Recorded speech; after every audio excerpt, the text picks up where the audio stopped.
Hi. Hello. How are you, Amani? Fine. Where are you going now? Dance class. Okay. How was your exam today? Easy. Easy. Okay. When is your program? 10th August. Okay. I will show you something. Huh? Acha, this. Yes. It's so good. What is that? This papaya, na? Papaya. Good, na? Yes. Can I take one? No?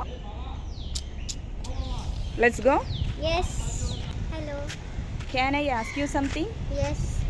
How is my driving? Say Good. something about my driving. Good it is. You drive good. You drive slow. Not too fast, not too slow.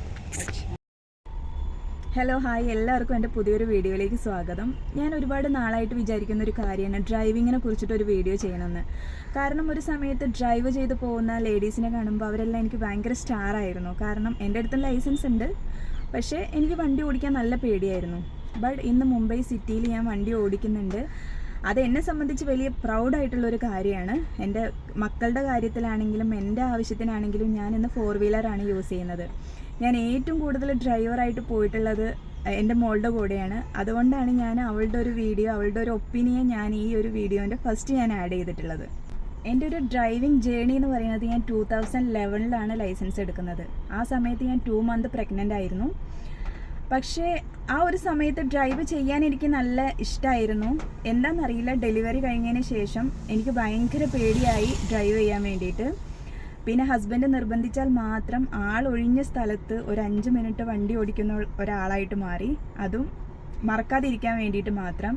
അങ്ങനെ ഞാൻ Swift Dzire ഓടിച്ചിട്ടുണ്ട്, Innova ഓടിച്ചിട്ടുണ്ട്, അതും നിർബന്ധിച്ചാൽ മാത്രം. അപ്പോഴും എനിക്ക് തന്നെ പോകാനുള്ള ഒരു confidence എനിക്കില്ല.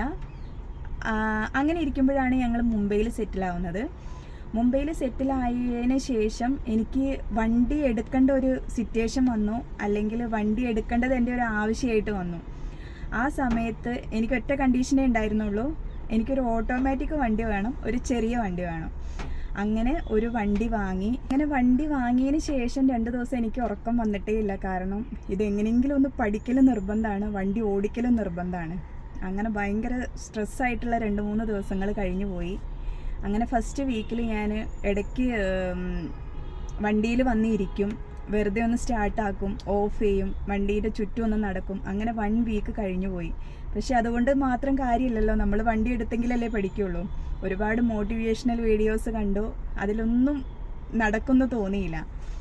2ാമത്തെ വീക്ക് ആയപ്പോഴേക്കും ഞങ്ങളുടെ സൊസൈറ്റിയിൽ ഒരു ഉച്ച സമയത്ത് ആൾ ഒഴിഞ്ഞൊരു സമയമാണ്. അപ്പോൾ ആ ഒരു സമയത്ത് കുറച്ച് ദൂരം അങ്ങനെ വണ്ടി ഓടിച്ച് വരാൻ തുടങ്ങി. വണ്ടി ഓടിച്ച് തിരിച്ച് അവിടെ തന്നെ കൊണ്ടുപോയി പാർക്ക് ചെയ്തിടും. ഒരു ദിവസം ഒരു 10 മിനിറ്റ് വണ്ടി ഓടിക്കാൻ തുടങ്ങി, സൊസൈറ്റിയിൽ മാത്രം. അപ്പോഴും റോഡിലേക്ക് ഇറങ്ങിയിട്ടില്ല. ഒരു 3ാമത്തെ വീക്ക് ആയപ്പോഴേക്കും ഞങ്ങൾക്ക് സൊസൈറ്റിക്ക് 2 ഗേറ്റാണുള്ളത്. ഫസ്റ്റ് ഗേറ്റിൽ കൂടെ ഇറങ്ങിയിട്ട് ഒരു ഇത്തിരി ദൂരം മുന്നോട്ട് പോയിട്ട് 2ാമത്തെ ഗേറ്റ് കൂടെ സൊസൈറ്റീൻ്റെ ഉള്ളിലേക്ക് കയറും. അങ്ങനെ ചെയ്യാൻ തുടങ്ങി. ഒരു 2-3 ദിവസം ഫസ്റ്റ് ഗേറ്റിൽ ഇറങ്ങി 2ാമത്തെ ഗേറ്റിൽ കൂടെ കയറാൻ തുടങ്ങി. 3ാമത്തെ ദിവസം എനിക്ക് തോന്നി കുറച്ച് ദൂരം പോയിട്ട് ടേൺ ചെയ്താൽ തിരിച്ച് ഞങ്ങൾ സൊസൈറ്റിയിലേക്ക് തിരിച്ചു വരാനുള്ളൊരു വഴിയുണ്ട്. അങ്ങനെ ഇറങ്ങിയതാണ്. തൊട്ടപ്പുറത്ത് നീലഗിരി സൊസൈറ്റിയിൽ നിന്നാണ് ടേൺ ചെയ്യേണ്ട ആ ഒരു വഴി എന്ന് പറയുന്നത്. പക്ഷേ നീലഗിരി സൊസൈറ്റിയിൽ ഞാൻ എത്തിയപ്പോൾ എങ്ങനെയാണെന്നറിയില്ല, പെട്ടെന്ന് ഒരുപാട് വണ്ടികൾ വരികയും ചെയ്തു. ഞാൻ അതിൻ്റെ ഉള്ളിൽ സ്റ്റക്കായിപ്പോയി. എനിക്ക് ടേൺ ചെയ്ത് വരാൻ പറ്റിയില്ല. പിന്നെ എനിക്ക് നേരെ ആ ഒരു ഹൈവേ റോഡ് പിടിക്കേണ്ടി വന്നു. അങ്ങനെ പനവേൽ ഹൈവേ റോഡ് പിടിച്ച് ഒരുപാട് ദൂരം ഞാൻ പോയി. അങ്ങനെ ഒന്ന് പനവേൽ ഹൈവേക്കുള്ള റോഡും ഒന്ന് താഴെ സിഗ്നൽ ക്രോസ് ചെയ്തിട്ട് നമുക്ക് തിരിച്ചു വരാനുള്ള ഒരു റോഡും ഉണ്ട്. അങ്ങനെ ഞാൻ അവിടെ എത്തിയപ്പോൾ ഞാനൊരു റോഡ് ഒരു സൈഡിലേക്ക് പാർക്ക് ചെയ്ത് പെട്ടെന്ന് ഞാൻ ഹസ്ബൻഡിനെ വിളിച്ച് പറഞ്ഞു, ഞാനിങ്ങനെ ഇവിടെയാണ്. ഹസ്ബൻഡ് പറഞ്ഞു, ഓ അവിടെ എത്തിയോ വണ്ടി ഓടിച്ചിട്ട്? എപ്പോഴും പറയും എൻ്റെ അടുത്ത് വണ്ടി ഓടിച്ചാലേ പഠിക്കുകയുള്ളൂ, അങ്ങനെ പറയും എപ്പോഴും. അങ്ങനെ ഞാൻ അവിടെ എത്തിയിട്ട് വിളിച്ചപ്പോൾ, സത്യം പറഞ്ഞാൽ ഞാൻ വിളിച്ചത് ഞാൻ വണ്ടി ഇവിടെ പാർക്ക് ചെയ്യാനും ഞാൻ ഓട്ടോയ്ക്ക് തിരിച്ച് പോവുകയാണെന്ന് പറയാൻ വേണ്ടിയിട്ട് ഞാൻ വിളിച്ചത്. അപ്പോൾ അവർ പറഞ്ഞു, എങ്ങനെയാണോ പോയത് കൂളായിട്ട് ടെൻഷൻ അടിക്കാതെ പതുക്കെ തിരിച്ചു പോന്നാൽ മതി, ആ സിഗ്നൽ ക്രോസ് ചെയ്ത് പതുക്കെ തിരിച്ചു പോന്നാൽ മതി, ഒരു ടെൻഷനും ആവണ്ടെന്ന് പറഞ്ഞു. ആ ഒരു ധൈര്യത്തിൽ ഞാൻ വീണ്ടും വണ്ടി സ്റ്റാർട്ട് ചെയ്ത് തിരിച്ച് അങ്ങനെ സൊസൈറ്റിയിൽ തന്നെ എത്തി. അന്ന് എനിക്ക് ആ ഒറ്റയ്ക്ക് വണ്ടി എടുത്ത് പോയ ആ ഒരു കോൺഫിഡൻസിലാണ് ഞാൻ ഇന്നും വണ്ടി ഓടിക്കുന്നത്. കാരണം അന്ന് കിട്ടിയ ആ ഒരു കോൺഫിഡൻസ് എന്ന് പറയുന്നത് എനിക്ക് ചെറുതായിട്ടുള്ളൊരു കാര്യമല്ല. എനിക്ക് പറയാനുള്ള ഒരു അഡ്വൈസ് എന്താണെന്ന് വെച്ചാൽ, വണ്ടി എടുക്കുമ്പോൾ പാനിക് ആവാതിരിക്കുക. കാരണം പെട്ടെന്നൊരു വണ്ടി വരുമ്പോൾ പാനിക് ആവാതിരിക്കുക.